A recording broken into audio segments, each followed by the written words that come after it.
Hello friends, स्वागत है आपका करियर कॉन्वेंट के यूट्यूब चैनल पर। और साथियों, आज का जो हमारा डिस्कशन का टॉपिक है बहुत ही इंपॉर्टेंट है, क्योंकि आज हम बात करने वाले हैं बेसिक्स ऑफ मैनेजमेंट पर। जी हाँ, यह वीडियो स्पेशली पीएचडी स्कॉलर्स के लिए बनाई गई है। और आज की इस वीडियो में हम मैनेजमेंट के हर कॉन्सेप्ट को रियल लाइफ एग्जांपल्स के साथ समझेंगे, ताकि आपकी अंडरस्टैंडिंग रिसर्च लेवल तक जाए। तो आइए शुरू करते हैं। What is management? देखिए, पहला क्वेश्चन यही आता है कि मैनेजमेंट आखिर है क्या। मैनेजमेंट एक प्रोसेस है प्लानिंग का, ऑर्गेनाइजिंग का, लीडिंग का और कंट्रोलिंग का, और जिसका अल्टीमेटली ऑब्जेक्टिव होता है एफिशिएंसीज और इफेक्टिवनेस का बैलेंस। इसे एक एग्जांपल की हेल्प से समझते हैं। मान लीजिए आप एक मैन्युफैक्चरिंग कंपनी चला रहे हैं। आपने डिसाइड किया कि आपको 10,000 यूनिट्स बनानी है। तो जब आप ये डिसाइड करते हैं तो एक्चुअल में आप प्लानिंग कर रहे होते हैं। अब आपने टीम बनाई और मशीन्स को एलोकेट किया। यहाँ पर आपने ऑर्गेनाइजिंग का काम किया। आपने वर्कर्स को मोटिवेट किया ताकि वे फुल एफिशिएंसी के साथ अपना काम करें। तो यहाँ पर आप लीडिंग एक्टिविटी कर रहे हैं। और लास्ट में जब आपने यूनिट्स बनके तैयार हो जाती हैं, तो आप ये देखते हैं कि आपका टारगेट सही तरीके से पूरा हुआ है या नहीं। तो यहाँ पे आप कंट्रोलिंग एक्टिविटी करते हैं। एक्चुअल में यही है पूरा मैनेजमेंट साइकिल। मैनेजमेंट का अल्टीमेट गोल होता है कि एफिशिएंसीज और इफेक्टिवनेस के बीच में बैलेंस बनाया जाए और टारगेट को अचीव किया जाए। अब बात करते हैं इवोल्यूशन ऑफ मैनेजमेंट की। जी हाँ, इस स्लाइड में हम समझेंगे कि मैनेजमेंट अप्रोच में समय के साथ किस तरह से परिवर्तन आया है। क्लासिकल अप्रोच बात करती है एफिशिएंसीज और स्ट्रक्चर की। इस अप्रोच को देने वाले साहब थे एफ डब्ल्यू टेलर साहब ने टाइम मोशन स्टडी की हेल्प से एफिशिएंसी और स्ट्रक्चर की बात कही थी। जैसे कि रियल लाइफ एग्जांपल की हेल्प से समझते हैं। फैक्ट्री में एक ही टास्क को वर्कर डिफरेंट डिफरेंट तरीके से कर रहे होते हैं, जिससे उनकी वर्क एफिशिएंसीज में डिफरेंस मिलता है। डब्ल्यू टेलर साहब ने काम करने के मेथड को आइडेंटिफाई किया, जिससे एक स्ट्रक्चर क्रिएट हुआ और वर्कर का वर्क आउटपुट बढ़ गए। लेकिन क्लासिकल अप्रोच में केवल कमी एक ही थी कि यहाँ पे वर्कर को सिर्फ मशीन की तरह ट्रीट किया गया था।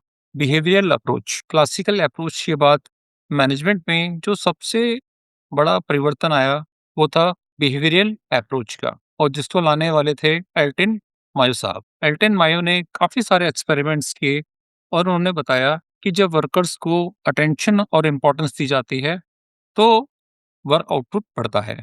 इसका मतलब यह है कि वर्कर केवल एक मशीन नहीं है। और मैनेजमेंट प्रैक्टिस में ह्यूमन फोकस का एंगल दिया। अब बात करते हैं मॉडर्न अप्रोच की। मॉडर्न अप्रोच बात करती है सिस्टम्स और कंटीजेंसी की, जिसे देने वाले साहब थे पीटर डरकर साहब, जिन्हें फादर ऑफ मॉडर्न मैनेजमेंट भी कहा जाता है।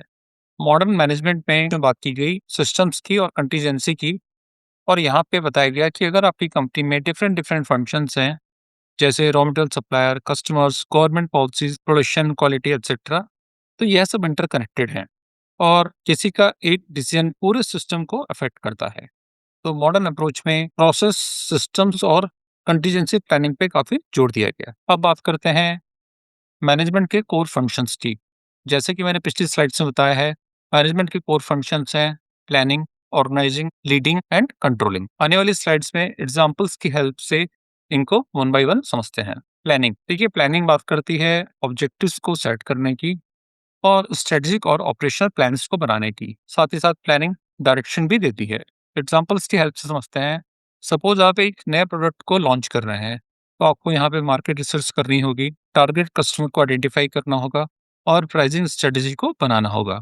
तो यह सब आपके प्लानिंग के पार्ट होंगे। ऑर्गेनाइजिंग, अब इस प्रोडक्ट को सक्सेसफुली मैन्युफैक्चरिंग करने के लिए आपको काफ़ी सारी टीम्स बनानी होंगी। वहाँ पे आपको लोगों को रोल्स असाइन करने होंगे, उनको रिसोर्स देने होंगे, और अगर आप राइट पर्सन को राइट जॉब देंगे तभी आपको सही आउटपुट मिलेगा। रियल लाइफ एग्जांपल है कि जब आपने न्यू प्रोडक्ट को लॉन्च करने का प्लान किया, तो आपने यह भी डिसाइड किया कि आपको इसकी मैन्युफैक्चरिंग करनी पड़ेगी। तो आपको प्रोडक्शन के लिए, मैन्युफैक्चरिंग के लिए टीम फॉर्मेशन करनी पड़ेगी, जहाँ पे आपको production team, marketing team, quality team को बनाना पड़ेगा और हर किसी को रोल असाइन करना पड़ेगा।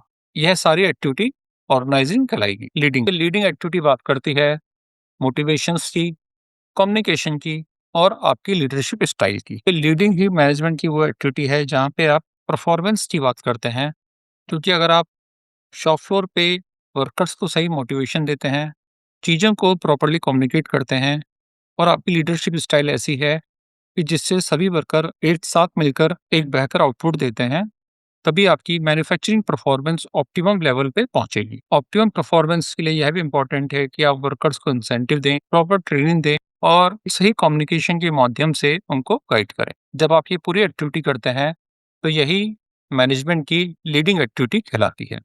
कंट्रोलिंग कंट्रोलिंग एक्टिविटी में हम बात करते हैं परफॉर्मेंस को मेजर करने की, गैप्स को आइडेंटिफाई करने की और करेक्टिव एक्शंस लेने की। कंट्रोलिंग एक्टिविटी में हम ये इंश्योर करते हैं कि जो भी गोल हमने डिसाइड किए हैं वो अचीव हों। जैसे हमने एग्जांपल लिया था कि हमें 10,000 यूनिट्स को प्रोड्यूस करना है, तो सपोज हमारा एक्चुअल आउटपुट 8,500 आया।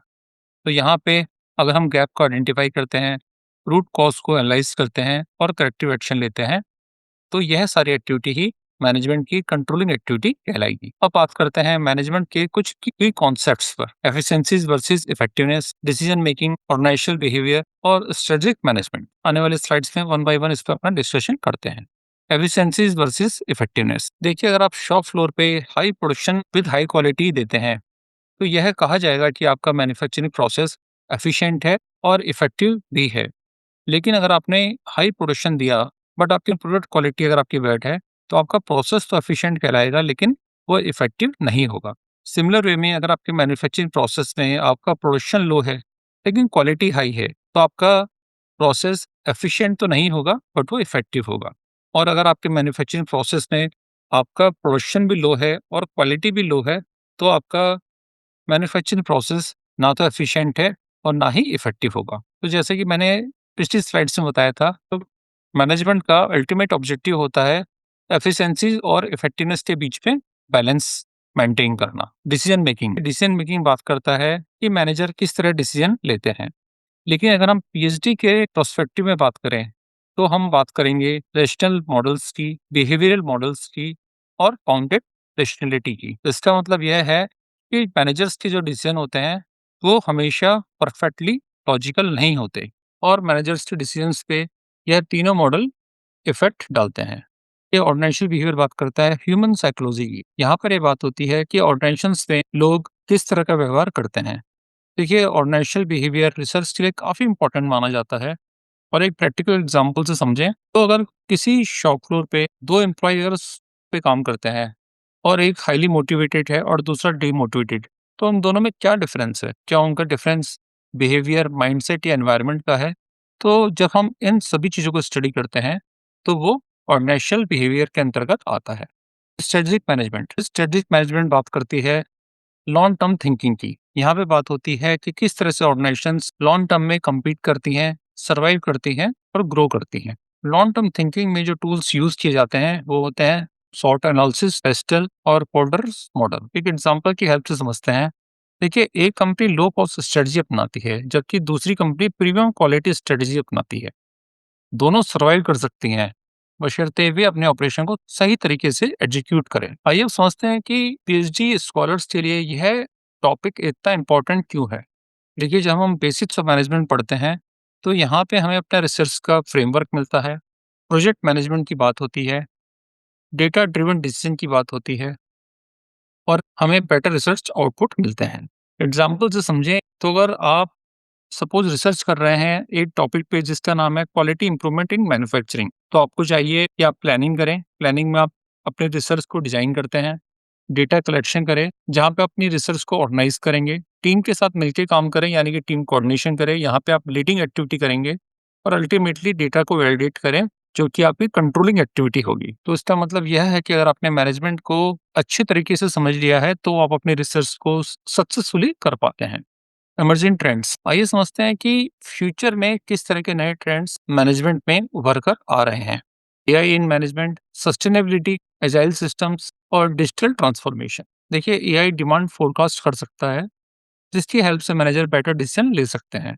कंपनीज आज के समय में इको फ्रेंडली प्रोसेस अपना रही हैं जो कि लॉन्ग टर्म सर्वाइवल के लिए इंपॉर्टेंट है और हमें सस्टेनेबिलिटी की ओर ले जाता है।